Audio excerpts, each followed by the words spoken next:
नमस्कार, मी साक्षी Panchal news uncut मध्ये तुम्हा सर्वांचं स्वागत करते। या बातमीपत्रात आढावा घेणार आहोत टॉप 10 घडामोडींचा। मुंबईत आज छगन भुजबळ अचानक शरद पवार यांची भेट घेण्यासाठी सिल्वर ओकवर पोहोचले।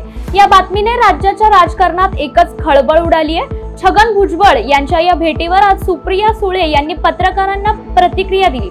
छगन भुजबळ साहेबांना भेटायला गेले याबद्दल मला माहित नव्हतं, हे तुमच्याकडूनच मी ऐकते। मी पुण्यात आहे, माझ्या माहितीप्रमाणे साहेब आज यशवंतराव चव्हाण सेंटरला जाणार नव्हते। भुजबळ सिल्वर ओकला गेलेत याबद्दल खरंच मला काही माहित नव्हतं, असं सुप्रिया सुळे म्हणाल्या। काल आरोप करतात बारामतीत जाऊन सगळे साहेबांवरती की मराठा आंदोलन आणि आज तेच भुजबळ साहेबांना जाऊन भेटतात। काय भुजबळ साहेब साहेबांना भेटतात? हो, आता तुमच्याकडून नेमकं चाललंय काय भुजबळात? आता हा प्रश्नाचं उत्तर मला कसं येणार? एक तर मी पुण्यात आहे, साहेब मुंबईत आहे आणि मला माझ्या माहितीप्रमाणे मी काय चव्हाण सेंटरला आज जाणार नव्हते आणि ते सिल्वर ओकला असतील असं मला वाटतं। हा, कारण का आज त्यांनी काय चव्हाण सेंटरला वेळा दिल्या नव्हत्या, त्याच्यामुळे हे काय नवीन डेव्हलपमेंट याची मला काही माहिती मला खरंच याच्यातली माहिती नाही। म्हणजे भुजबळ साहेब गेलेच आहेत सिल्वर ओकला, हेच मी तुमच्याकडून ऐकलं। विधान परिषद निवडणुकीमध्ये 11 जागा असताना 12वा उमेदवार देत महाविकास आघाडीने मोठी खेळी केली होती। मात्र प्रत्यक्षात महायुतीने बाजी मारताना सर्वच्या सर्व उमेदवार निवडून आणले। महाविकास आघाडीचा अधिकृत उमेदवारच निवडणुकीत पराभूत झाल्याने महाविकास आघाडीला आगामी विधानसभा निवडणुकीच्या तोंडावर मोठा झटका बसलाय। त्यामुळे महाविकास आघाडीमधील बिघाडी समोर आली आहे। मिलिंद नार्वेकर यांच्या पसंतीच्या मतांवरून सुद्धा काँग्रेस आणि ठाकरेंमध्ये मतभेद झाल्याचं समोर येतंय। खरीप हंगामाकरिता विविध बँकांकडून शेतकऱ्यांना पीक कर्ज वाटप करण्यात सुरू आहे। अशात बँकांकडून शेतकऱ्यांना अनावश्यक कागदपत्रांची मागणी करून अडवणूक केली जात असल्याची तक्रार येत असून याच पार्श्वभूमीवर प्रशासनाने राष्ट्रीयकृत ग्रामीण जिल्हा मध्यवर्ती सहकारी बँकांसह व्यापारी बँकांसाठी कोणती कागदपत्र आवश्यक राहतील याचा गोषवारा दिलाय। या कागदपत्रांव्यतिरिक्त इतर अनावश्यक कागदपत्रांची मागणी बँकांनी करू नये। मागणी केल्यास किंवा पीक कर्ज मंजूर करण्यास टाळाटाळ केल्यास संबंधित शेतकऱ्यांनी तहसीलदार, सहाय्यक निबंधक, जिल्हा अग्रगणी बँक व्यवस्थापक, जिल्हा उपनिरीक्षकांशी संपर्क साधावा असे आवाहन जिल्हा प्रशासनातर्फे करण्यात आले। त्र्यंबकेश्वर परिसरात रविवारी सकाळपासून सुरू असलेला पावसाचा जोर वाढल्याने अंजनेरी डोंगरावर 250हून अधिक पर्यटक अतिवृष्टीमुळे अडकून पडलेत। वन परिक्षेत्र अधिकारी वृषाली गाडे यांच्या पथकाचे कर्मचारी व गडरक्षकांनी मानवी साखळीद्वारे त्यांना सुखरूप पायथ्याशी आणले। दरम्यान जिल्ह्यात पावसाचा जोर वाढत असून इगतपुरी त्र्यंबकेश्वर भागात संततधार सुरू असल्याने नागरिकांनी पर्यटनास जाताना आततायीपणा करू नये, जीव धोक्यात घालू नये असे आवाहन पोलीस व वन प्रशासनाने केले। विशाळगडावरील अतिक्रमण हटवण्यासाठी हिंदुत्ववादी संघटनांसह माजी खासदार संभाजीराजे छत्रपती यांच्या नेतृत्वाखाली झालेल्या कारवाईला हिंसक वळण लागले।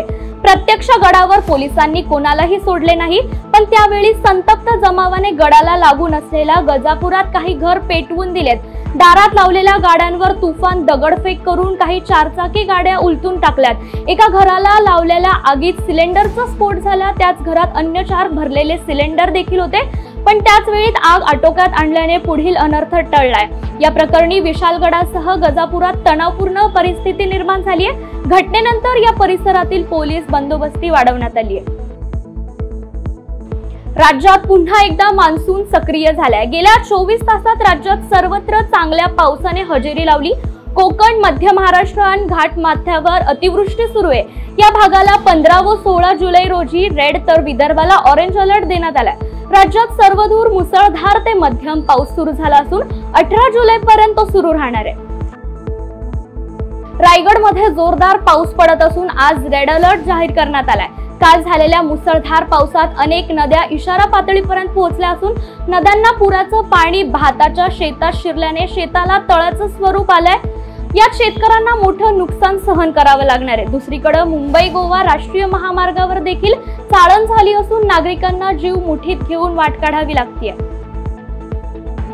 जालना जिल्ह्यात रात्री झालेल्या जोरदार पावसानंतर शहरासह परिसरात आज ढगाळ वातावरण पाहायला मिळतंय।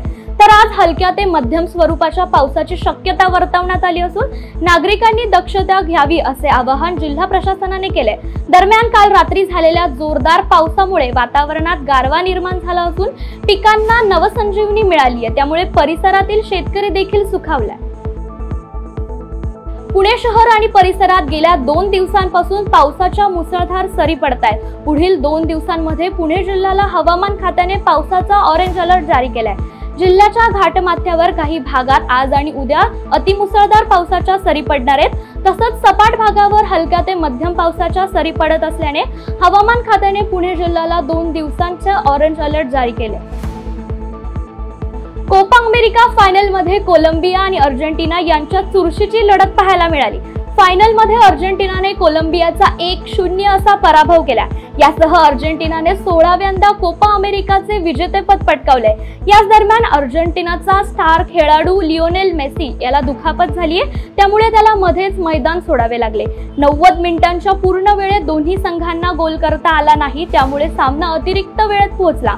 112व्या मिनिटाला लाउतारो मार्टिन्सने अर्जेंटिनासाठी गोल केला। ही आघाडी शेवटपर्यंत कायम राहिली। मेसीचा संघ 1-0 असा विजय मिळवत चॅम्पियन ठरला।